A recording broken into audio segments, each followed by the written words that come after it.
오늘은 놀라운 믿음이라는 제목으로 말씀을 나누겠습니다. 한 의학 실험에서 과학자들이 환자의 통증을 억제하기 위해서 몰피인을 사용했습니다. 여러분, 병원에서 환자가 많이 아프면 몰피인 주사를 놓잖아요, 그렇죠? 그래서 어떤 환자를 이제 관찰을 한 거예요.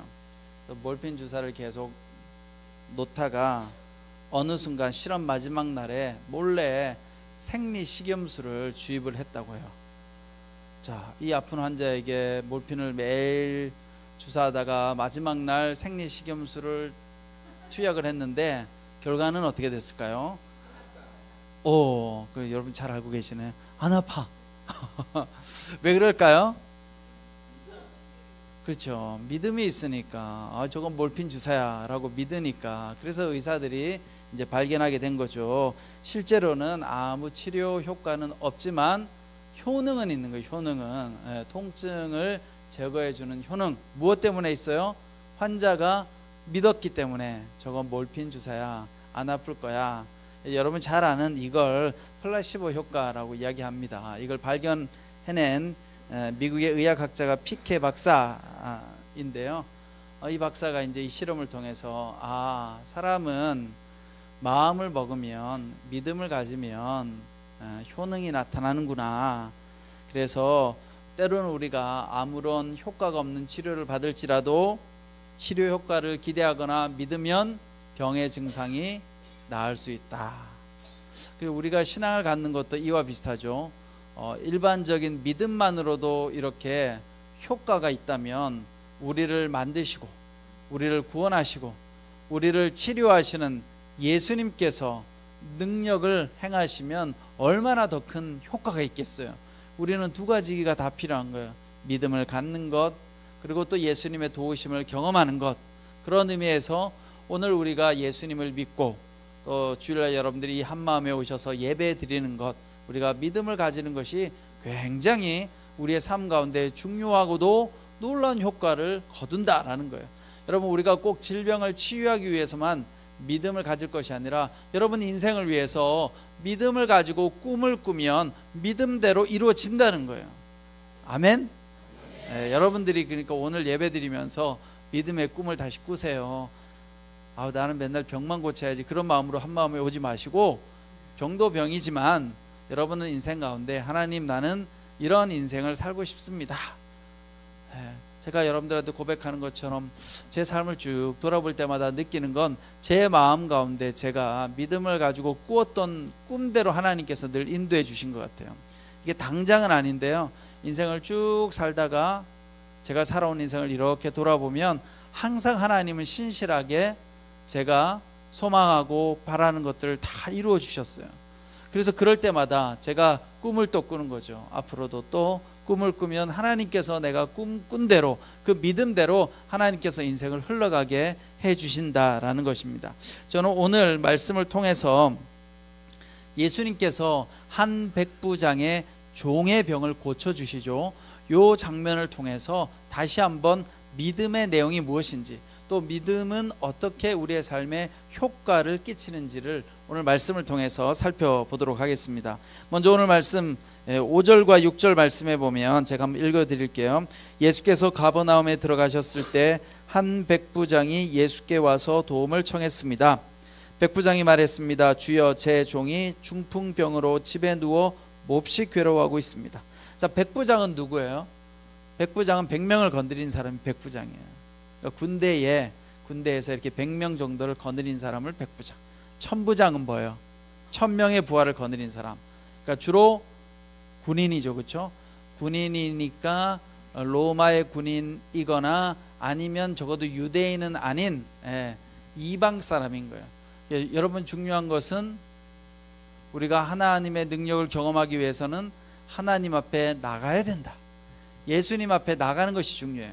여러분, 그냥 우리가 나 교회 다녀요, 나 예수님 믿어요 이런다고 해서 하나님이 능력을 행하지 않아요.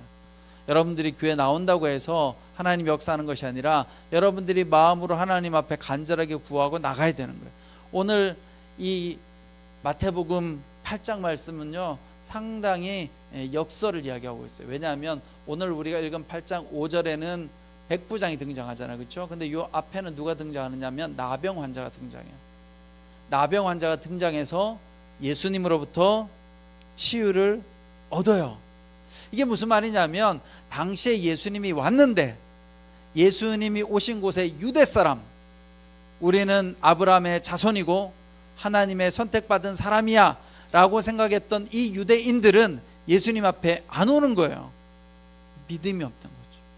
그런데 그 당시 사회에서 가장 연약했던, 소외되어졌던, 구원에서 벗어난 것이라고 생각했던 나병 환자는 예수님 앞에 나온 거예요. 또 마찬가지로 이 백부장은 이방인이죠. 원래 유대인들은요, 이 정결예법에 의하면 부정한 사람한테 다가가면 안 돼요. 그러니까 이방인에게 가까이 가면 안 되는 거예요.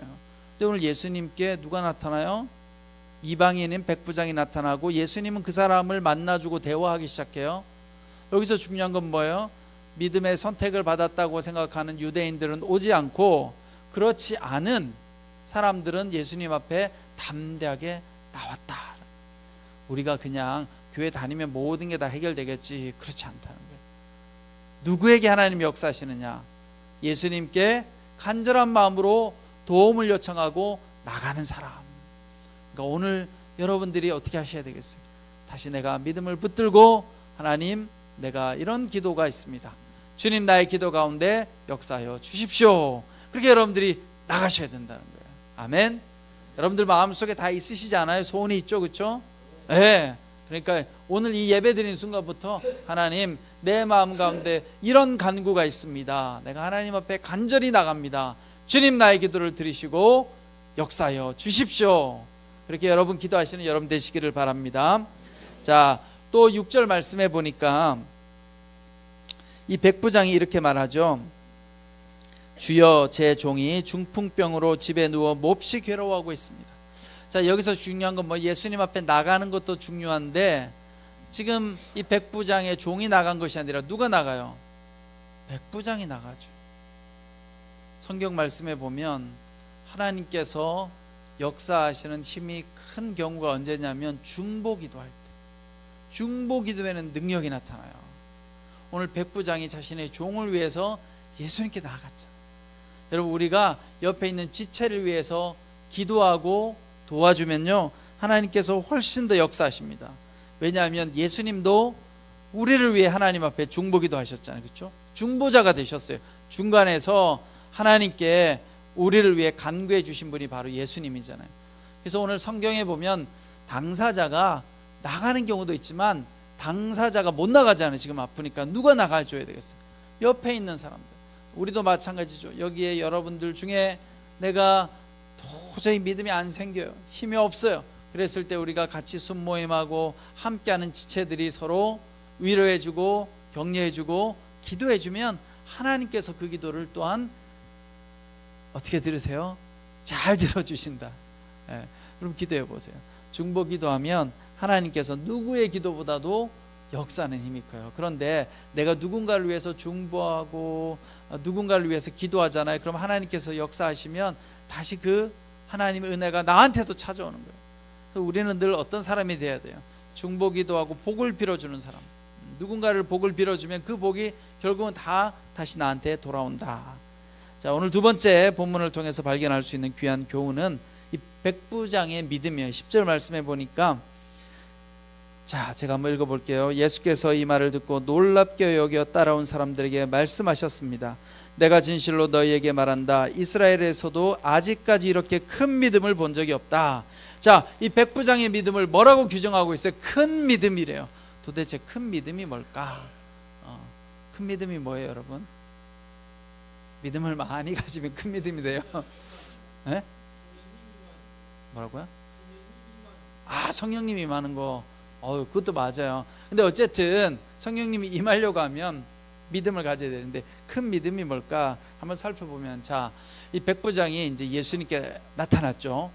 다가왔어요. 그래서 자신의 종이 병들었으니까 고쳐달라고 이야기해요. 그랬더니 예수님께서 뭐라고 말씀하세요?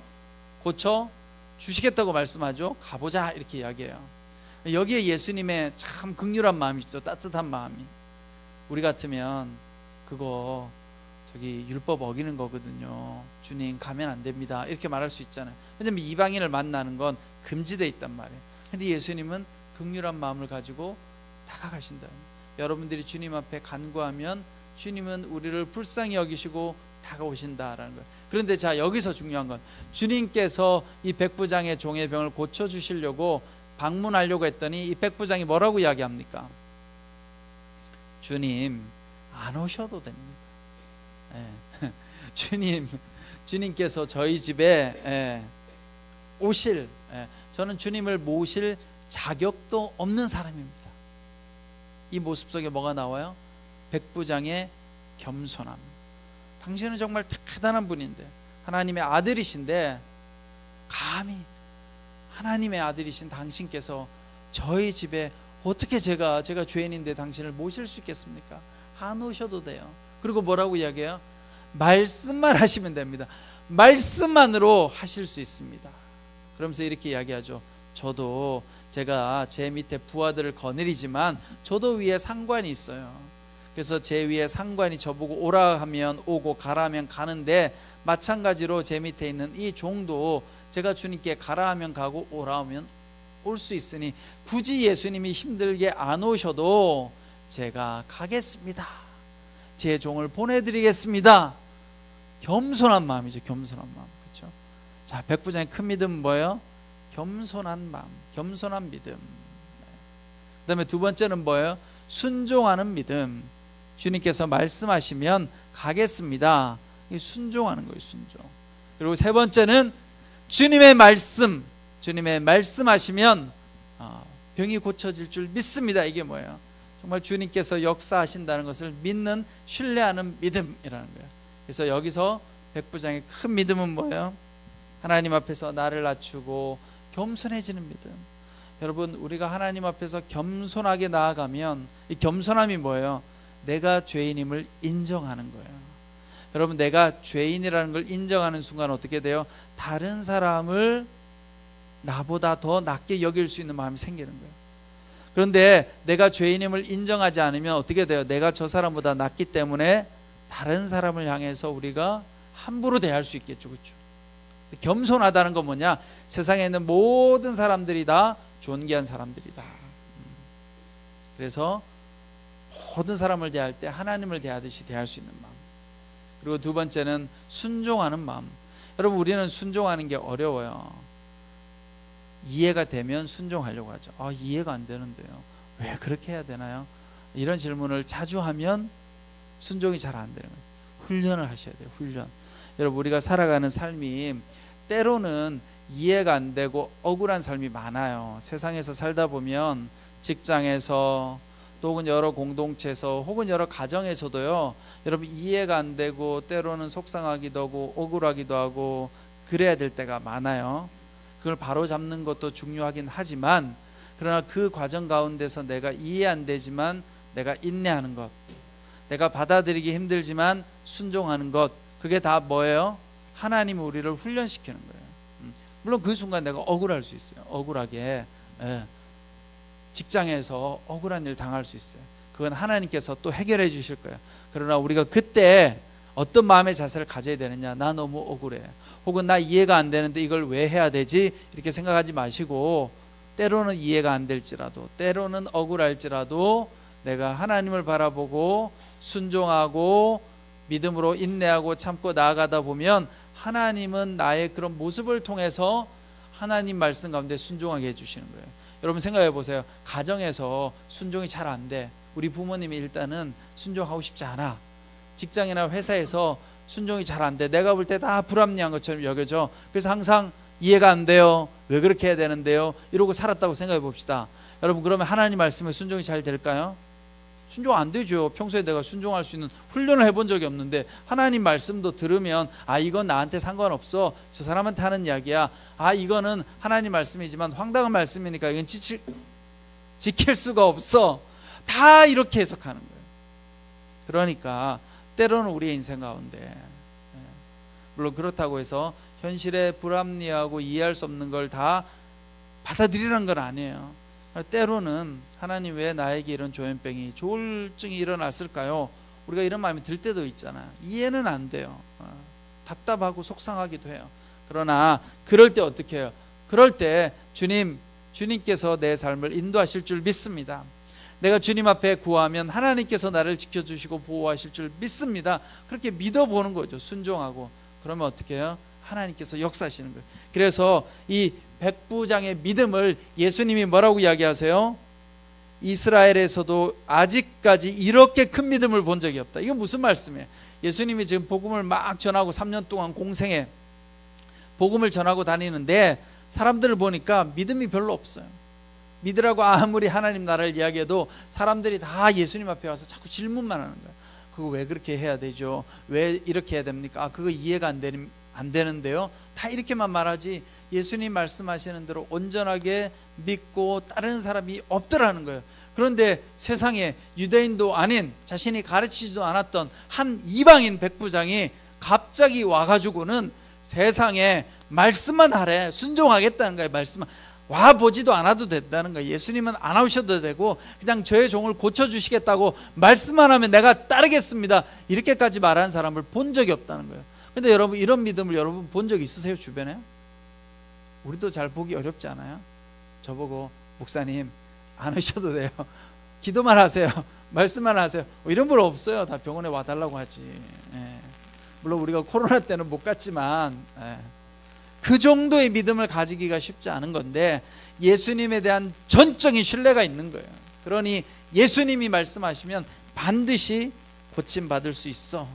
그래서 오늘 이 백부장의 큰 믿음은 어떤 믿음이에요? 겸손한 믿음, 순종하는 믿음, 그리고 예수님께서 말씀하시면 병이 고쳐질 것을 믿는 신뢰하는 믿음이 바로 큰 믿음이다. 그럼 오늘 우리도 어떻게 해야 되겠어요? 우리도 일단은 겸손한 마음으로 하나님이 말씀하시는 걸 우리가 늘 듣기가 어려우니까 때로는 우리 순장님이 말씀하시는 것도 하나님의 말씀으로 내가 받아들이고, 때로는 우리 옆에 있는 집사님이 말씀하시는 것도, 장로님이 말씀하시는 것도 나한테 주시는 말씀이구나, 하나님이 하시는 말씀이구나, 이렇게 겸손하게 받아들여요. 그리고 그 말씀 가운데 내가 따르기가 쉽지는 않지만 순종해서 따라보는 것, 그것이 바로 큰 믿음이고 그 믿음 가운데 예수님께서 역사하신다라는 거예요. 그래서 오늘 말씀해 보니까 내 믿은 대로 될 것이다. 마지막에 그렇게 이야기하죠. 내 믿은 대로 될 것이다. 여러분 이게 중요해요. 세 번째 마지막 교훈은요, 구원은 그냥 거저 주어지는 것이 아니다라는 거예요. 이 저자 마태가 11절과 12절에 이 마지막으로 백부장 당신 믿음대로 될 것입니다, 이렇게 끝내는 게 아니라 11절과 12절에 이야기 하나를 싹 집어넣어놨어요. 이게 무슨 이야기냐면 들어보세요. 내가 너희에게 말한다. 많은 사람들이 동쪽과 서쪽에서 모여들어 하늘나라에서 아브라함과 이삭과 야곱과 함께 앉을 것이다. 그러나 그 나라의 아들들은 바깥 어두운 곳으로 쫓겨나 거기서 슬피 울며 이를 갈 것이다. 이게 뭐냐? 믿음이 없어서 구원받을 거라고 생각했던 이스라엘 백성들은 여기 뭐라고 칭했냐면 그 나라의 아들들, 이 사람들이 누구예요? 유대인들을 말하는 거예요. 이 유대인들은 자기네들이 다 구원받을 거라고 생각했어요. 그런데 어떻게 된대요? 이 사람들은 바깥 어두운 곳으로 쫓겨나 거기서 슬피 울며 이를 갈 것이다. 참 성경에 나오는 말이 기가 막히죠, 그렇죠? 저기 어두운 데 가가지고 이를 갈고 있대. 이를 구원을 못 받는다는 거예요. 그냥 가만히 있으면 우리는 교회 나가면 다 구원받을 거라고 생각하지만 그렇지 않은 거예요. 근데 누가 구원받아요? 11절에 보니까 동쪽에도 오고 서쪽에서도 오고, 이 사람들은 다 하늘나라에서 아브라함하고 같이 앉게 되는데 이 사람들은 누구예요? 믿음을 가진 사람들. 그래서 마지막 결론을 맺죠. 13절에 보니까 예수께서는 백부장에게 말씀하셨습니다. 가거라, 내가 믿은 대로 될 것이다. 바로 그 시각에 그 종은 병이 나았습니다. 믿음만큼 하나님께서 역사하신다. 굉장히 중요한 교훈이에요. 여러분들의 믿음의 범위만큼 하나님께서 능력을 행하신다. 그럼 하용조 목사님이 믿음을 가진 만큼 온누리교회는 커진 거죠, 그렇죠? 하용조 목사님께서 전 세계에 나가서 복음을 전해야지, 그래서 방송국을 세워야지, 이런 믿음을 가지니까 지금 CGN이라고 하는 방송국이 생겨난 거죠. 그러나 처음에 방송국을 한다고 했을 때 주변에 모든 사람들이 비웃었다고요. 말도 안 돼. 무슨 방송국을 해. 처음에 방송국을 만들었을 때 방송을 하나도 모르는 목사님들이 가가지고 저 CGN을 만들었다는 거 아니에요, 여러분. 놀랍죠. 믿음. 그러나 여러분, 그렇다고 해서 여러분들이 다 그런 꿈을 꾸시면 안 돼요. 또 허무맹랑한 꿈을 꾸고 믿음이라고 하면 내가 할 수 있어야 돼. 한 목사님은 그런 믿음을 가지고 그 믿음의 꿈을 놓지 않고 끊임없이 기도하고 또 그 믿음을 이루기 위해서 사람들로 하여금 동기부여를 하고 일을 하게 하셨죠. 그렇죠? 중요한 건 뭐예요? 여러분들이 가지는 믿음만큼 기적은 일어난다. 여러분들이 나는 꼭 병을 고쳐야 되겠습니다. 난 꼭 좋아져야 되겠습니다. 그러면 어떻게 해요? 하나님께서 고쳐주시는 거예요. 그 고쳐주시는 것이 꼭 완벽해지지 않을지라도 여러분들이 현실에서 잘 적응하고 살아가면 되잖아요. 그렇죠? 그렇게 도와주시는 거예요. 그래서 여러분 모두가 이번 한 달 동안 제가 믿음이라는 제목으로 주제로 말씀을 전할 것인데, 다시 한번 믿음을 부여잡고 믿음으로 살아가서 믿음 안에서 승리한 여러분 되시기를 축원합니다. 지금은 우리 주 예수 그리스도의 은혜와 하나님 아버지의 그 크신 사랑과 성령님의 감동, 감화, 위로 교통하심의 역사가 주님을 향한 신실한 믿음을 가지고 온전히 나아가고자 하는 우리 한마음 공동체 모든 성도님들 한 분 한 분 머리 위에, 그 가정과 자녀들 위에, 모든 삶의 터전 위에 지금부터 영원토록 함께 하시기를 간절히 축원하옵나이다. 아멘.